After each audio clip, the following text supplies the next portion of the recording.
Welcome to the Software People Stories. I'm Shiv. I'm Chitra, And I'm Gayathri. We bring you interesting, untold stories of people. associated with the creation Or consumption of software-based solutions. You'll hear stories of what worked. and sometimes what didn't, You will also hear very personal experiences. and insights that would trigger your thoughts. And inspire you to do even greater things.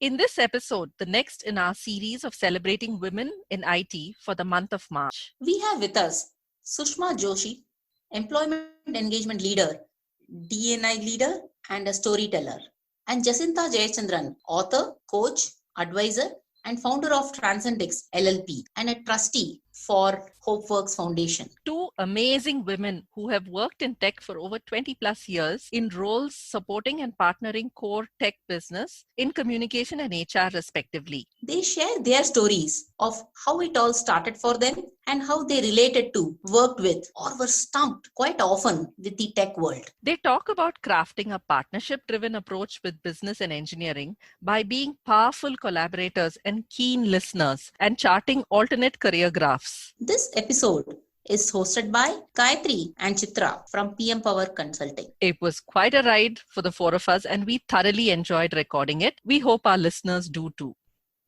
Good morning, Jacintha and Sushma. And Chitra and me, G3, are joining in today's episode.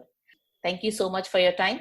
And today's episode is focused on women in technology and their influencers. How HR team influencing and shaping the women in technology. I would like to start with giving a brief introduction from Jacintha. How did you get started in industry? I've been working for 25 plus years now, and I started my career with pharma company. And then my second move was into HP. And at that time, HP was, I think, still trying to sort of establish its presence in India in terms of the software division. And that's where my exposure to IT industry started. So going from manufacturing pharma to IT industry was more of an accident. You just got a call and you went. And when you have 1.5 years experience under your belt, you're just saying, let me go try this out. But the exposure to IT industry started with Hewlett Packard. And I must say, I'm very, very grateful. I think it was a fantastic experience. But I still felt the leap in terms of learning was fantastic. A couple of things that completely overawed me in the first few weeks of joining there was the terminologies people would use. And they made it sound like this is the language that we use here, right? Stuff like, instead of saying we'll meet, they'll say we'll touch base. And stuff like this was never part of the vocab in a manufacturing company. Then one person came to me with a big booming voice and he said, why don't you just give me soft copies? And look at me, I had no idea what a soft copy meant. I was looking at him like, what is this guy talking to me about? This sounded like some Greek and Latin to me. So I said, duh. And he said, hey, don't print, just mail it to me. So it was very exciting. Even the little nuances was just fascinating. For me, the first this is IT was really just getting used to the jargons and the vocab. I think that itself was a big learning. That's where I started. And then my longest stint was, of course, Infi, where I moved and I was there for about 9.5 years. There, the whole idea of how the company got built around its pillars of culture, the idea of how you can scale from a 1,000 people company to a 45,000 people company in the span of the 9.5 years that I was there was for me a stunning story of transformation that you were party to, you saw it happening in front of your eyes. And I said, wow, these things are completely possible. And then, of course, post that, I've been a consultant. I've been on my own.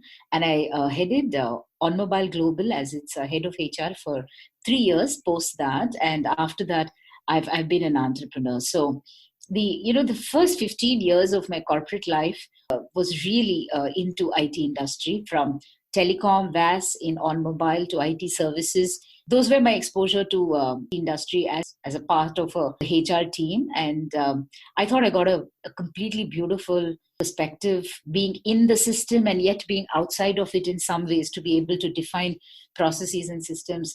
I loved it. The tipping point in enabling me as a professional. Awesome. Sounds so great, Jacintha, right from in manufacturing to learning all the jargons. I was also wondering as you were speaking, Jacintha, is that it's probably the time when IT was just picking up. And when you spoke about jargon, for me, probably the realization was the first time non-tech person stepping into the tech world and what that felt like. Wow. Thank you. Yeah, you're going to hear more of that, Chitra. Fire away, Sushma. We'd love to hear your perspective. Okay, so mine has been quite a checkered journey, and to put it in the terms of PM Power Consulting, very agile. I started my professional academic education had been in the realm of journalism and mass communication. This was an obvious outcome to that education. I started as a sub-editor in an English daily here in Pune, and I worked there for 2 years, after which I took a break. Nearly 10 years. Okay, so that was when my son was born. And once he started full-time education, I thought it was the right time to get back to work. Through a lot of support and encouragement from my friends, my sister, and others in the family, wherein they said, you have to get back into the professional world. I got back. And Jacinta said, it was such a cultural shock for me, because when I left the working world, it was pre-IT, pre-computer, and we had a very, very Victorian kind of an environment in the office places, where we would address our seniors as sirs and ma'ams, and we would literally, many a times when our chief editor would walk in out of respect, would actually stand up on our desk. And when I get back, I see these plush offices that, once you walk into the premises, that doesn't look like India anymore. It is so glamorous, so well kept, so well placed. And then people talking in terms of PPT, any meetings would be conference calls, so it started from that. And a lot of learning, lot of observation, lot of picking up, lot of failures, lot of falls, lot of complexes, lot of internal conflict and struggle on, thinking that, oh, I'm so behind these guys. All of them look so up to date with technology, and whether I will be able to cope up with that. So all that happened, but to make the long story short, so once I came back, I directly joined the IT industry. I started as a contractor first, because I just wanted to get a hold of happening around. From there, I moved. So that was in Nihilent Technologies. I spent 2 years there, after which I moved to Persistent Systems, where I was for 2 years. And then for the last 13 years, I was in Symantec. Being a communication professional, I have literally taken an experience of all the aspects of communication.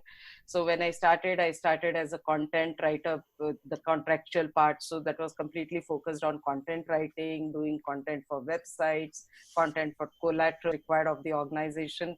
After which I moved on into a role in the corporate communication, where I had a feel and touch of PR, media relations, employee communications. So in Persistent, it was more of a marketing, because I was attached to the marketing team there, the pre-sales team. So did a little bit of marketing communication. But once I moved into 6-7 years of, that was when I think I got a reasonable idea of where my niche was, what I really wanted to do, what was it that would drive me. So I decided to focus and become a domain expert. And from then on, my focus on employee communications, employee engagement, culture, and a lot of internal kind of a focus started. For the last 13 years, I have been completely focused on employee engagement, employee culture, bringing up the culture of the organization. How do you help materialize that culture? How do you bring that experience to the employees? How do you ensure that it is consistent across? I have been a very passionate person in the DEI space. I really love working there. And I really am driven by creating that community, sisterhood, where you really do something which is meaningful and impactful for the women who are working. What I have seen, what it was then, nobody to even give you that space and comfort. So personally, you would have a lot of people who would come listen to your stories and give you some kind of advice if you sought. But at a professional level, it wasn't there.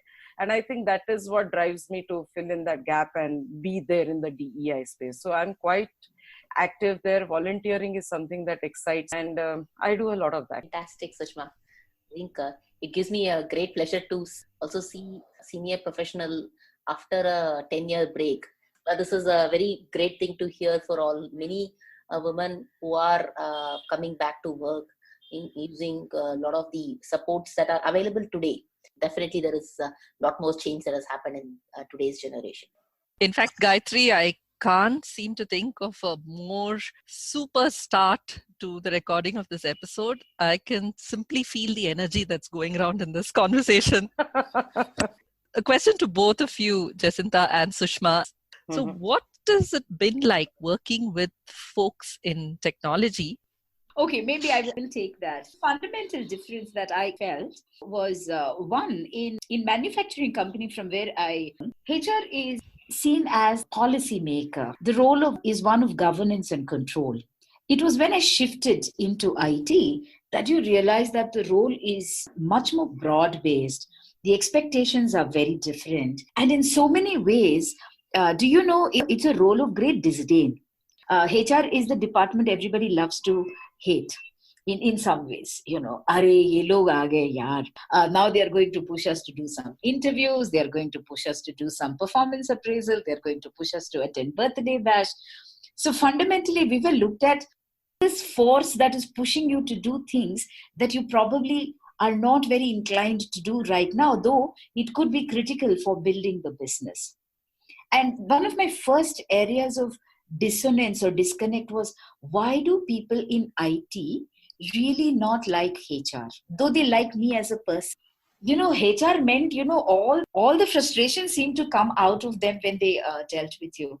But having been in the industry and seen it up front and close, I have seen my own perception of how you blend and work with techies really change over the years that I think what they're asking you every time they push you back is, how can you help me? How can you be with me in this journey? How are you going to enable me in this journey? Whereas sometimes I think HR comes across as this, I'm just making you better. I don't think we really are doing anything like that. So the idea that this is an integrated place for people who call themselves HR and techies to come together and say, how do we create value that both of us can own? This is not silent.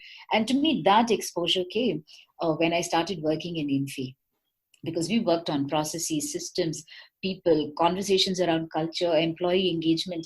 Tell me, and all of it was a partnered conversation. And that to me was the great place of collaboration. And I realized that is where you create mutual respect and absolute delight in what the other person's bringing. You may not understand the language. You may not understand the jargons being used on both sides. And I think when I reflect back is the fact that when you are a HR person enabling businesses and you speak the language of business to some extent, even though I don't understand it maybe 300%, but I certainly understand what is the work that each one of them is doing and how complex, ambiguous it could be. You know, how am I enabling that execution process? By involving and inviting them also into the conversation while defining processes, systems. It could be very, very simple stuff. I think that really helped a lot. Above and beyond that, I realized in IT, excuse me, there really is no timeline associated with going home, and that can be very stressful. In manufacturing, pretty much organized. Even there, things are changing, but I can tell you it's definitely more organized in terms of your arrival time, exit time, etc. So you can predict and plan your life a little bit more. Of course, I'm not talking about the traffic situation, which I don't think anybody can plan and predict right now. But in the IT industry, I was amazed that people were taking late night calls, going home at 9:30. It was a completely different world. And in that world, I realized the role of HR was that it was a powerful enabler, a collaborative partner, and most certainly, you sometimes have to just sit down and listen to them, not even get judgmental, say, where are you coming from? Just sit and listen, and therefore be be there for them when they're going through what I think is sometimes fairly challenging circumstances. And I think that, in a nutshell, was my greatest learning. How can we partner? How can you collaborate? How can you invite everybody into that space to make things work for everyone, and hold your own, because you're also a subject matter expert, and not be apologetic about it. For me, that I think was the greatest learning as I. Yeah, and I think Jacinta has kind of touched upon. Just to add on to what she said was, coming from a creative person perspective, doing employee engagement and internal communication, because that also in itself is a journey on how the function has evolved over the years. So when I got into the IT industry, it was more about internal communication. And I think my journey started from the very basic, to educate the organization on the potential of my function. What do we do? A lot of time, I think my first shock came when the techies lived in their own cocoon. So they loved speaking their language. They loved, very, very insulating themselves from the outside world. They loved to live in their own shell, in their own cocoon. And anybody who could adapt to that ecosystem was welcome with an open hand. Arms. The first thing I realized, and really it started with educating people on what the internal communication could do, because it was, like the story of the 7 blind men and the elephant. So anybody who wanted anything to be done would think that internal communication was a point of that support to them. So moving from a support person who is expected to support to becoming a collaborator and equal partner, and moving from a tactical level to a strategic level was quite a challenge, and was a very interesting and very exciting journey. Having said that, I will also say that, but once you get on the right side of the technical people, then there cannot be better partners than them, because once you have established your credibility, once they gather their data points, they get convinced that yes, can leverage and can be of use and adds value to the entire project. That is when you have them on your side, and after that it's quite a smooth points, and they actually they gather their own data points and they realize that this person or this function adds value. Then they actually listen. They come with a very open mind. They listen and they start viewing you as an expert in your own domain and in your field. And that, I think, is quite enthralling. Today you have a lot of my technical friends, a lot of techies who would come up to me and say, okay, Sushma, this is what we want to do. Now you let us, help us understand how do we do it and what is the best way to communicate this to others. Awesome. I love this difference between HR. I never thought HR focus collaborators. I think it is really a great journey that both of you have gone through, Sushma and Jacintha. See, as a career techie, I wouldn't have known this. We keep talking about empathy, right? Empathy for the customers, for the people whom we are working. I think both of you are actually talking about empathy for the employees and for the place working. For a non-techie. Yes. Absolutely. And in fact, to Gayatri's point on empathy, I think what I heard from both of you is also empathizing with your respective functions, which is so important. And having been on the technical side for the longest part of my career, I think this is a very eye-opening conversation. Thank you so much, Sushma and Jacintha. Yeah, and the interesting part, Chitra, here is that I think we need to show a little bit of agility and adaptability from our side, which in the initial years can get a little frustrating because it can get into the space because you're relatively young, right? So your ego getting hampered, because I would have people who would come just one day before the event. Believe me, I'm not exaggerating. They would come one day before the event, and they would come to me and say, Sushma, हमको ये poster बनाना है, 2 दिन में हो जाएगा ना, वो वहाँ लगाना है. And I'm like, okay, what poster? So why didn't you call me when you were planning the event? And I would tell them, dude, I'm sitting here to decide that. Please allow me to. It used to be at that level, and they would like, okay, And then, slowly it started from there. But once I started having my little victories, that was when I started getting more confident. And then, getting more and more people from one side, talking about one success story, taking it to the next project and the next event, and telling them, look, this is what we did there and this is what worked so well. So that's how it was. So it was in the end interesting, but I think that agility, adaptability, and openness of both heart and mind are very, very important, because that can get frustrating at times for both brain to understand the right and the right one to understand the left, obviously, because there is that polarity, right? So it has to be there. And I think gradually you get there. But then once you are there and once you are together, then it is so beautiful, that entire journey. The planning committee of the Grace Hopper conference. So all that, imagine. And now when I think back, I really am surprised when I say, okay, a non-techie in the techie world, but now I cannot live without the techie world. And all the techies around me. Nice, very nice. So there's this question about, and since we're on the topic of Women's Day and planning a special around this whole month of March, what between yourselves have you observed? Let's say top 2-3 observations about women in tech, and what kind of suggestions or advice would you like to share, particularly the women in our audience listening to this podcast? Yeah, so I think we have really come a long way as far as diversity and building that good ecosystem for women is concerned. And a lot of organizations are doing great work. You see a lot of focus on diversity conversations. And the good part, I think, is that today you see that happening at the leadership level, which I really love. Because I think when I had been the champion of the Women's Network in Semantic for 7 years.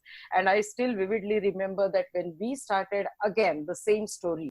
People knew that there is something called there is an ERG for women, and that ERG just works for women. And then, the general feeling was that they get together, they have some good time, there are some freebies that get distributed around Women's Day, so they want to just make themselves feel special. And that's the way an organization can welcome a woman. So from there, I think now we have definitely moved up levels where we are talking about the real things on the ground. And I am a strong proponent and believer that we really have to move the narrative to the next level now when we are talking about women issues. So I strongly feel personally that we should move those conversations to the next level, what I like to call narrative 2.0, wherein we actually talk about, how do you do that professional empowerment? So work-life balance and all those other things, fair enough. We spent a lot of years talking about. So one of the things that I wanted to highlight was not just the fact that we worked with men and women in the IT industry for a very long time, but also the last half a decade, I've spent considerable amount of time with working with women across industries, across domains.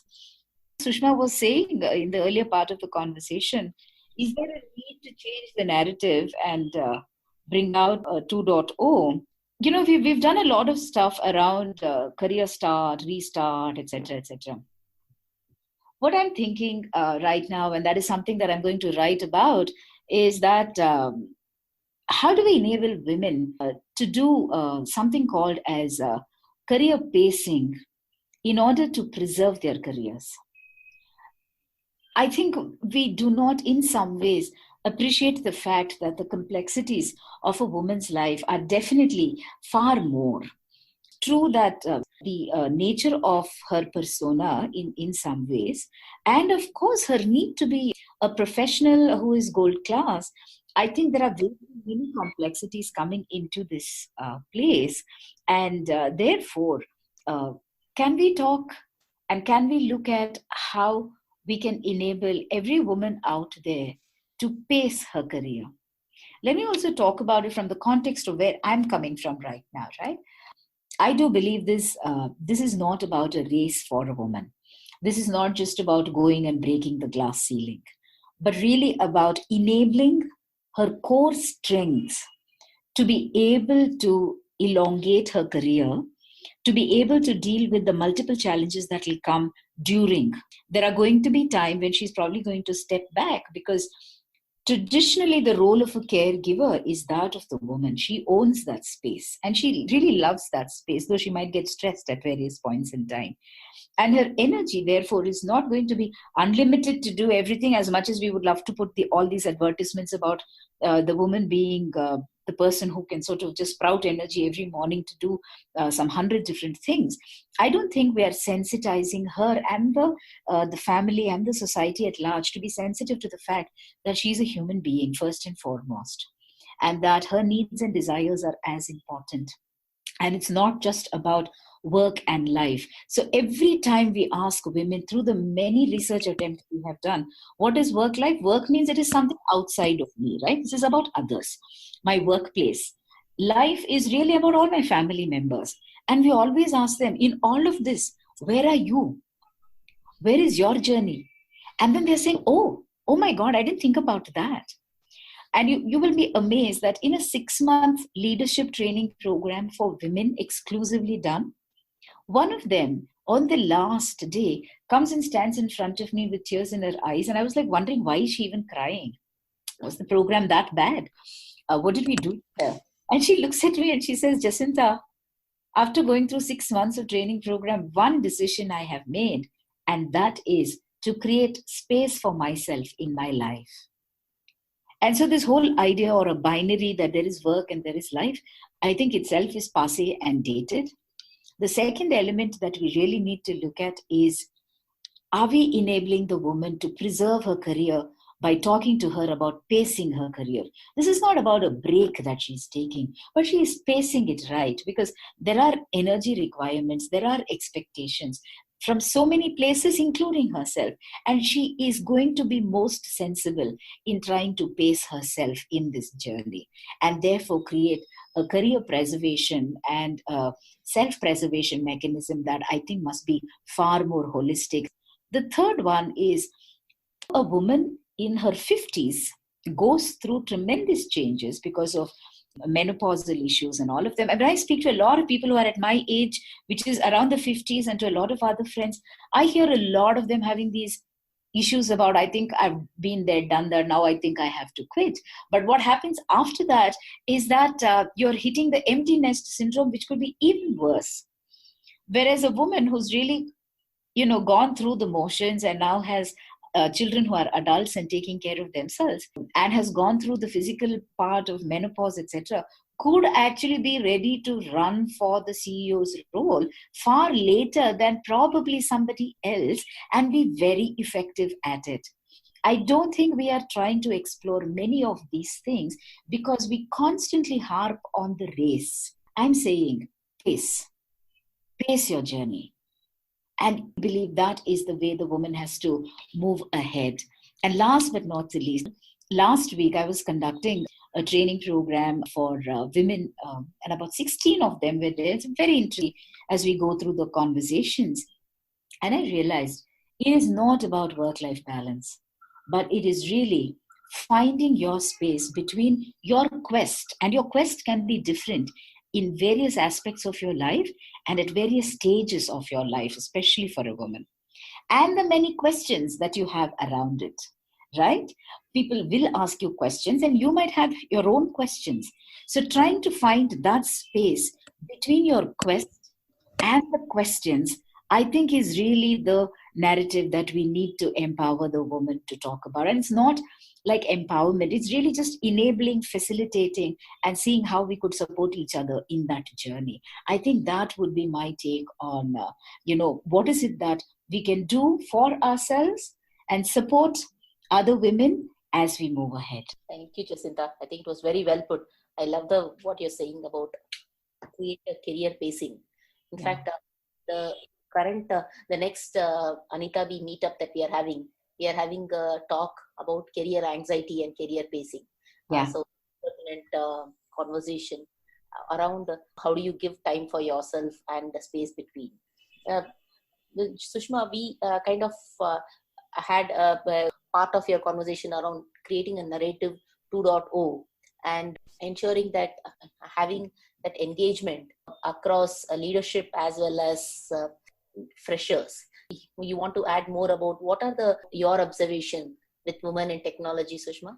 Yeah, so the narrative 2.0 that I was talking about, I did hear what Jacintha had to say and I just couldn't agree more. So the place where I'm coming from is I think we also have to move our conversations again to the next level, as in, talk about how we actually professionally empower women. And which, by what I mean by that is that women from all walks of life, like she said, a lot of us have different phases in our careers, right? We get in, get out, or probably slow down, then you accelerate your career focus and stuff like that. So at every level, if women who have been there, done that, senior women come out with more mentoring, with more guidance, with more advice, I think that really will be very encouraging and very useful and very helpful, because I feel that we need to look a little career and then look at how we are helping and to build that ecosystem. So that is something that I think we should do. We should do more of mentoring. Then also look at, also help women understand, create more awareness around the fact that there are different requirements at different phases in life. So every time it needn't be success, needn't be labeled or equated to breaking the glass ceiling. So it should not be equated with titles. I think every individual is different. It should be more about, looking from inside out rather than outside in. So no need for that validation, no need for those labels. Success is not equal to titles. You can still have your own success. You can still build your own stories. I think it's more about understanding your purpose, understanding what helps you, and then charting out your own career graph. For all these different requirements, if we could have more women who could mentor these requirements and really help facilitate that, I think will really be useful. Now, this is adding to all that Jacintha said. I couldn't agree more on that as well.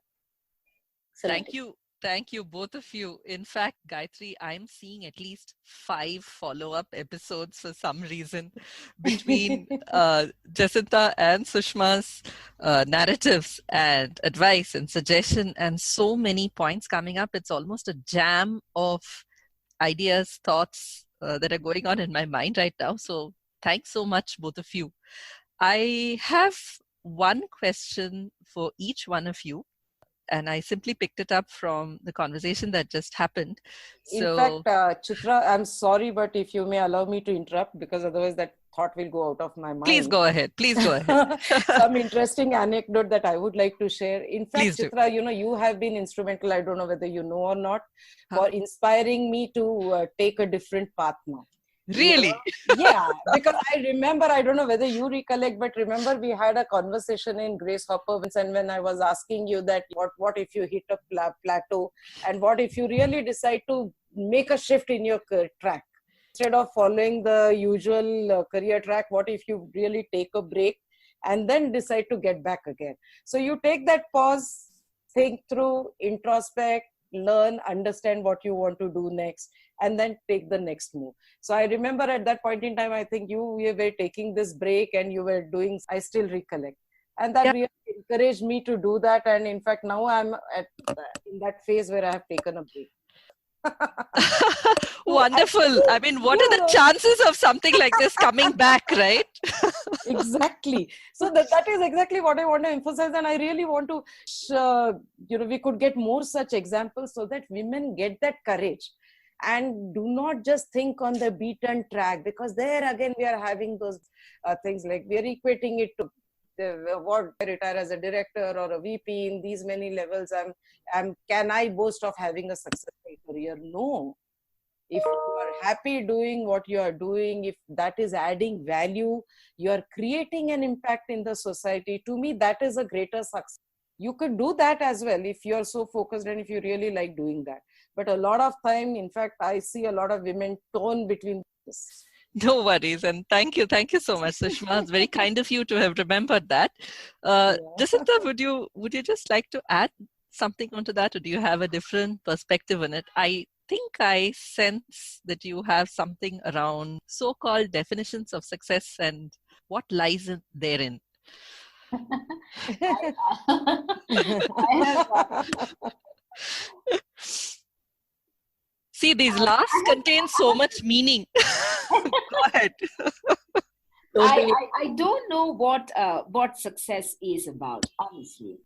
To reach whatever it is that you want to reach in life, and you look back and you say, oh my God, I had to do such a big struggle to get here. I don't think it feels like a very happy success, right? So at the same time, each person's definition of success could be so beautifully different, and I think absolutely valid.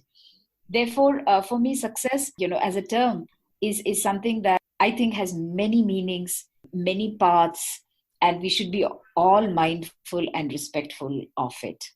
Chitra, you and I work with the kids in school, right?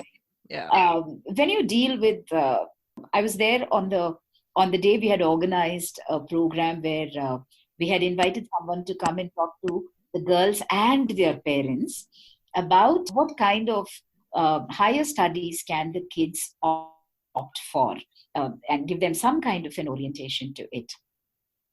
I was standing there outside greeting some of the parents as they walked in, and a lady comes to me, a mother of 4 daughters. She had come all the way from KGF to attend this session on behalf of her daughter who studies in this school.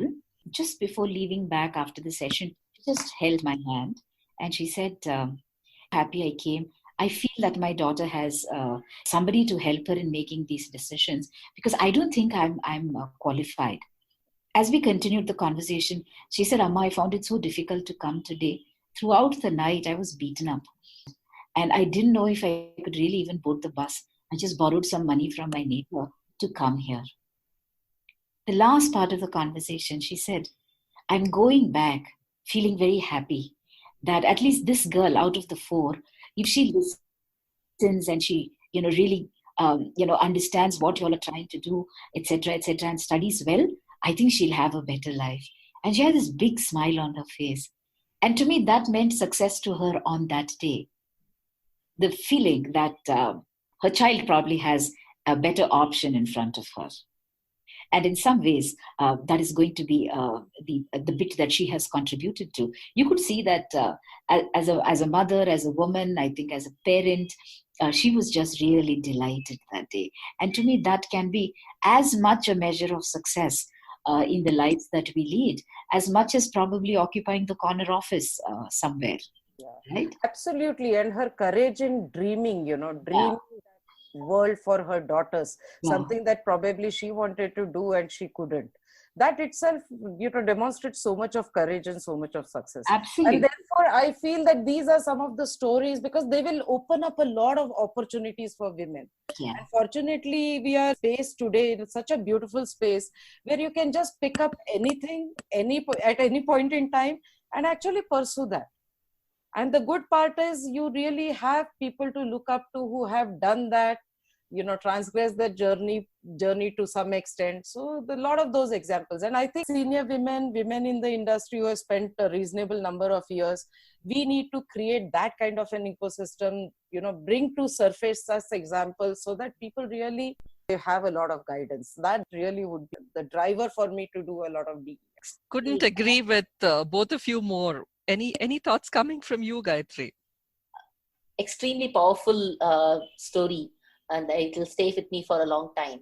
I wanted to steer the conversation back to the role models, mentors, and having those conversations.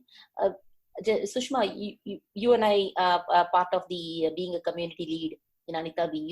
You are passionate about creating networks that work. Yes. Is there an advice that you want to give to women as to how to make that work? Yeah. So you just touched upon something that that is so close to my heart.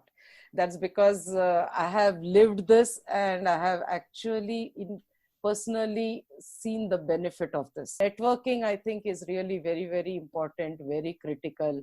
So something, like self-promotion, I think women and networking really do not go so much hand in hand. Well, I'm talking about the youngsters or the middle level women managers.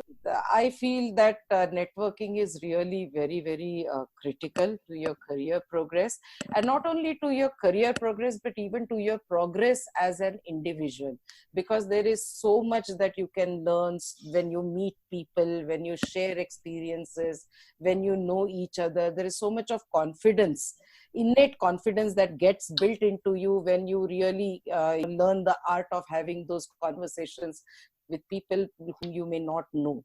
And even career wise, I think it's very, very important, because it helps you build that bridge that will bring you out of your cocoon, your own workplace, and then just or opens that window into the world. So networking, I feel, is very, very important. And fortunately or unfortunately, I mean, that had been me myself about a few years back, when I really did not make it my own personal goal that I am going to be good at networking, because that was the feedback that I used to get. And every time I would think that, oh, I wish I was good at networking.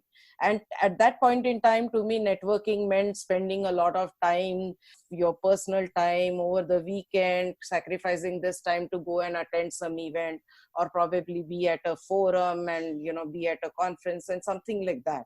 But then what I want to bring to the attention of women, and I hope women start doing that, is networking needn't always mean a big chunk of time away from your work life. You could just start it. So like they say, charity begins at home. You could actually start establishing your networks well within your organization.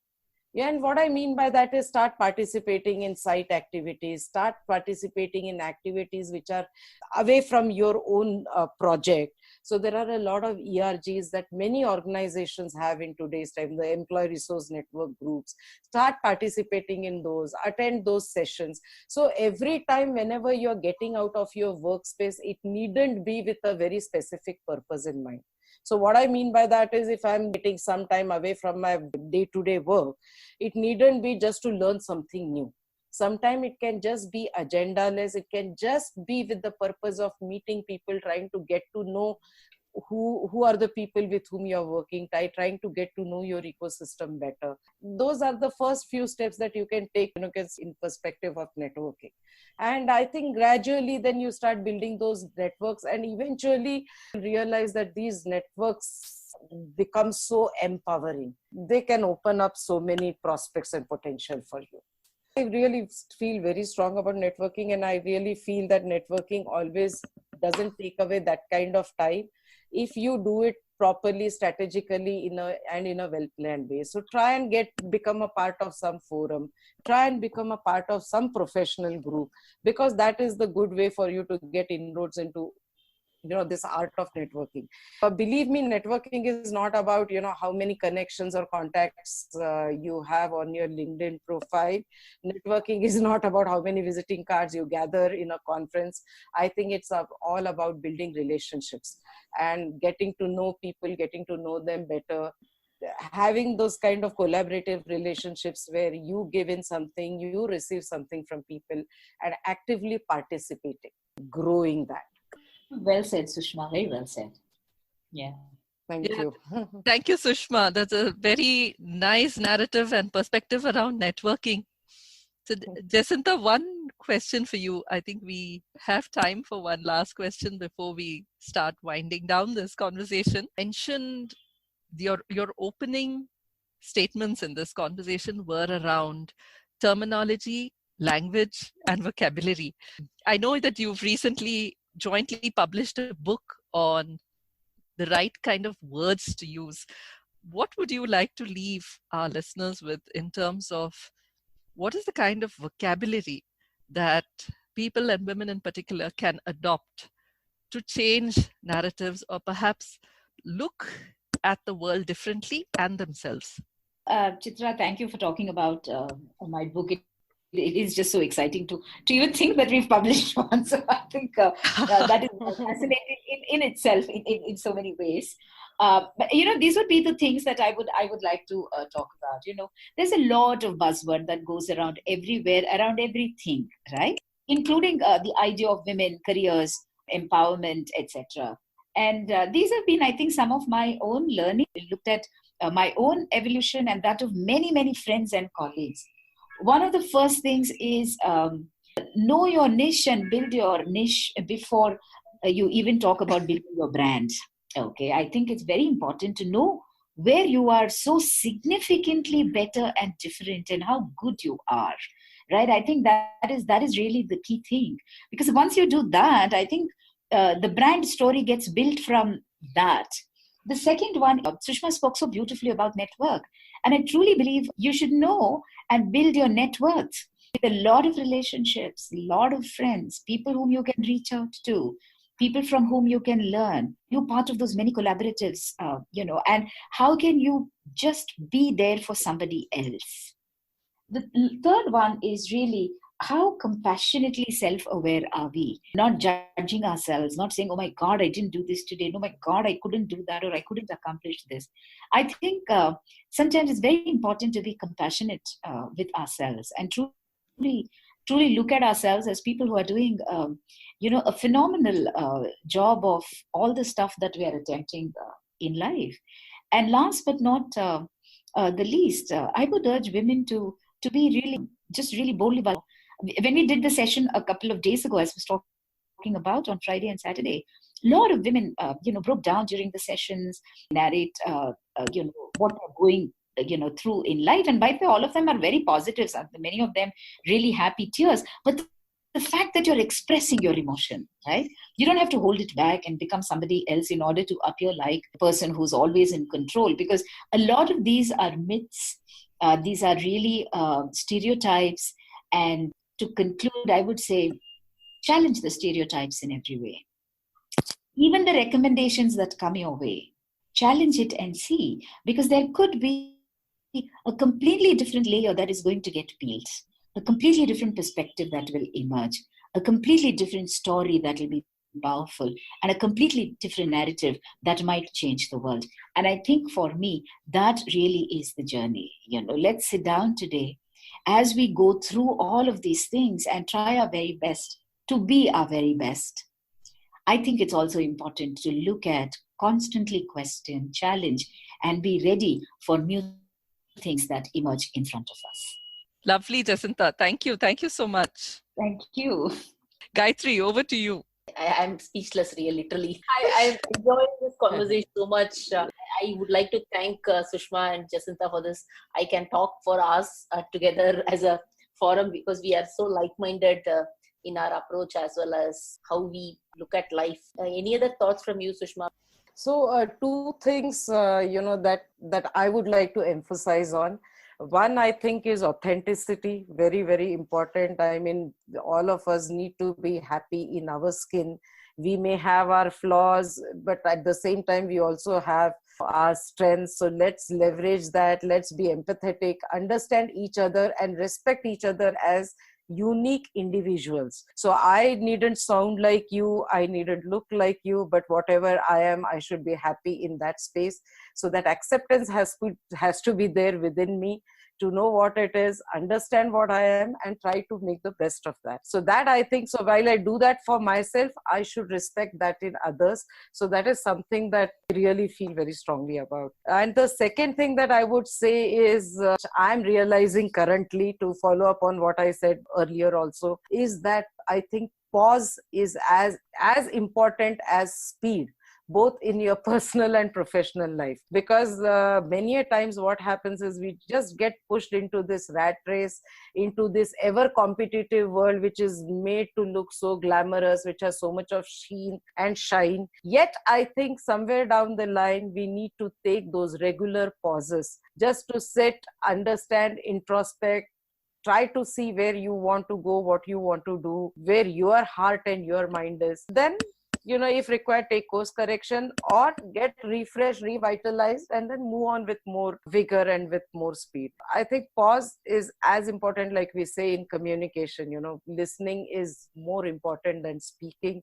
Similarly, I think even taking those pauses at the right time and not feeling guilty about them is also very important. Pause in real sense of the term. Without agenda less, just sit there, be mindful, enjoy the moment, and then think and introspect and spend that time with yourself. I think that is very important. What a wonderful way to bring this conversation to a close for now. At least in my mind, this is very clearly a pause. So, in the interest of time, as well as thank you, Sushma and Jacintha, so much. I think personally, I'm taking away so much energy, so much motivation, so a boatload of ideas, definitely for future conversations. But it was lovely talking to both of you, and it's been an honor to have you all as guests on our podcast show. Thank you so much, Chitra and Gayathri, for this wonderful opportunity. It is really great, and I just hope that there is some value that we could add to the lives of very many women out there. Thank you very much. And women support system has been so great for me. So maybe this is a good opportunity for me to express my gratitude towards that as well. Thank you very, very much, Sushma. What amazing perspectives. Gayathri, Chitra, what an amazing way to start a Monday morning. Thank you very, very much. I think it was wonderful having this conversation and learning so much. I'm taking away a lot. And I think I must say, I hope I'm able to give back something to this. Yes. Thank you very, very much. Thank you.